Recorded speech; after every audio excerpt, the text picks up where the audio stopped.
பகவான் கிருஷ்ணனின் குழந்தை பருவம் முதலே அவருக்கு பணிவிடைகள் செய்து தேரோட்டி பல்வேறு சேவைகள் புரிந்தவர் உத்தவர். இவர் தனது வாழ்நாளில் தனக்கென நன்மைகளோ வரங்களோ கண்ணனிடம் கேட்டதில்லை. துவாபர யுகத்தில் தமது அவதாரப் பணியை முடித்துவிட்ட நிலையில் உத்தவரிடம் ஸ்ரீகிருஷ்ணர், உத்தவரே, இந்த அவதாரத்தில் பலர் என்னிடம் பல வரங்களும் நன்மைகளும் பெற்றிருக்கின்றனர். ஆனால் நீங்கள் எதுவுமே கேட்டதில்லை. ஏதாவது கேளுங்கள், தருகிறேன். உங்களுக்கும் ஏதாவது நன்மைகள் செய்துவிட்டே எனது அவதாரப் பணியை முடிக்க நினைக்கிறேன் என்றார். தனக்கென எதையும் கேட்காவிட்டாலும் சிறுவயது முதலே கண்ணனின் செயல்களை கவனித்து வந்த உத்தவருக்கு சொல் ஒன்றும் செயல் ஒன்றுமாக இருந்த கண்ணனின் லீலைகள் புரியாத புதிராக இருந்தன. அவற்றுக்கான காரியங்களை தெரிந்து கொள்ள விரும்பினார். பெருமானே, நீ வாழச் சொன்ன வழி வேறு, நீ வாழ்ந்து காட்டிய வழி வேறு. நீ நடத்திய மகாபாரத நாடகத்தில், நீ ஏற்ற பாத்திரத்தில், நீ புரிந்த செயல்களில் எனக்கு புரியாத விஷயங்கள் பல உண்டு. அவற்றுக்கெல்லாம் காரணங்களை அறிய ஆவலாக இருக்கிறேன். நிறைவேற்றுவாயா என்றார் உத்தவர்.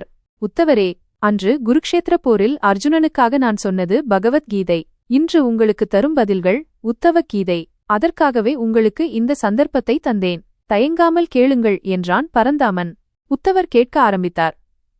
கண்ணா, முதலில் எனக்கு ஒரு விளக்கம் வேண்டும். உண்மையான நண்பன் யார்? நண்பனுக்கு ஏற்படும் துயரத்தை தீர்க்க உடனே அழைப்பு இல்லாமலேயே வந்து உதவி செய்பவனே உற்ற நண்பன் என்றான் கண்ணன். கிருஷ்ணா, நீ பாண்டவர்களின் உற்ற நண்பன். உன்னை அவர்கள் ஆபத்பாந்தவனாக பரிபூரணமாக நம்பினார்கள். நடப்பதை மட்டுமல்ல, நடக்கப் போவதையும் நன்கறிந்த ஞானியான நீ உற்ற நண்பன் யார் என்பதற்கு நீ அளித்த விளக்கத்தின்படி முன்னதாகவே சென்று, தருமா, வேண்டாம், இந்தச் சூதாட்டம் என்று தடுத்திருக்கலாம் அல்லவா? ஏன் அப்படி செய்யவில்லை? போகட்டும். விளையாட ஆரம்பித்ததும் தருமன் பக்கம் அதிர்ஷ்டம் இருக்கும்படி செய்து வஞ்சகர்களுக்கு நீதி புகட்டியிருக்கலாம். அதையும் நீ செய்யவில்லை. தருமன் செல்வத்தை இழந்தான், நாட்டை இழந்தான், தன்னையும் இழந்தான். சூதாடியதற்கு தண்டனையாக அதோடு அவனை விட்டிருக்கலாம். தம்பிக்களை அவன் பணயம் வைத்த போதாவது நீ சபைக்குள் நுழைந்து தடுத்திருக்கலாம். அதையும் நீ செய்யவில்லை. திரௌபதி அதிர்ஷ்டம் மிக்கவள். அவளை பணயம் வைத்து ஆடு. இழந்தது அனைத்தையும் திருப்பித் தருகிறேன் என்று சவால் விட்டான் துரியோதனன். அப்போதாவது உனது தெய்வீக சக்தியால் அந்த பொய்யான பகடைக்காய்கள்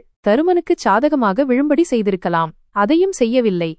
மாறாக திரௌபதியின் துகிலை உரித்து அவளின் மானம் பறிபோகும் நிலை ஏற்பட்டபோதுதான் சென்று துகில் தந்தேன், திரௌபதி மானம் காத்தேன் என்று மார்தட்டிக் கொண்டாய். மாற்றான் ஒருவன் குலமகள் சிகையை பிடித்து இழுத்து வந்து சூதர் சபையில் பலர் முன்னிலையில் அவள் ஆடையில் கை வைத்த பிறகு எஞ்சிய மானம் என்ன இருக்கிறது? எதனை காத்ததாக நீ பெருமைப்படுகிறாய்? ஆபத்தில் உதவுபவன்தானே ஆபத் பாந்தவன். இந்த நிலையில் உதவாத நீயா ஆபத் பாந்தவன்? நீ செய்தது தருமமா என்று கண்ணீர் மல்கக் கேட்டார் உத்தவர். இது உத்தவரின் உள்ள குமுறல் மட்டுமன்று. மகாபாரதம் படித்துவிட்டு நாம் அனைவருமே கேட்கும் கேள்விகளே இவை. நமக்காக இவற்றை அன்றே கண்ணனிடம் கேட்டிருக்கிறார் உத்தவர். பகவான் சிரித்தார்.